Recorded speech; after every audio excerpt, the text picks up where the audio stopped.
সবার প্রতি আন্তরিক সালাম। আসসালামু আলাইকুম ওয়া রাহমাতুল্লাহ। আধিপত্যবাদ বিরোধী অগ্নিপুরুষ মজলুম জননেতা শফিউল আলমের আজকের এই স্মরণ সভায় বিভিন্ন পর্যায়ের নেতৃবৃন্দ, আজকে শফিউল আলম প্রধান আমাদের মাঝে নেই, কিন্তু নয়নের মাঝে তুমি নেই, হৃদয়ের মাঝে নিয়ে এসেতে চাই।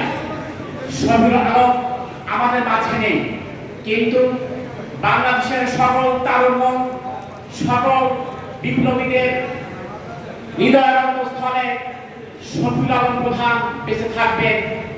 তার এই পথ ধরে বাংলাদেশের গণতন্ত্র প্রতিষ্ঠা হবে। বাংলাদেশের সকল অন্যায় অবিচারের বিরুদ্ধে বাংলাদেশের মানুষ মুখে দাঁড়াবে।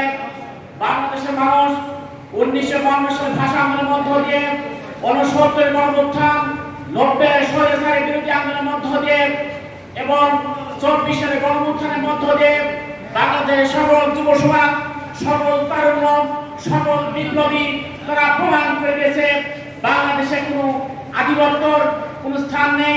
বাংলাদেশে ভারতীয় সকল সংগ্রামকে নস্যাৎ করে বাংলাদেশে একটি গণতন্ত্র প্রতিষ্ঠা হবে। যে গণতন্ত্র প্রতিষ্ঠার মাধ্যমে মানুষের ভোটের অধিকার, কথা বলার অধিকার প্রতিষ্ঠা হবে, এই আশাবাদ ব্যক্ত করে আমি আমার সংক্ষিপ্ত আলোচনা শেষ করছি। আসসালাম।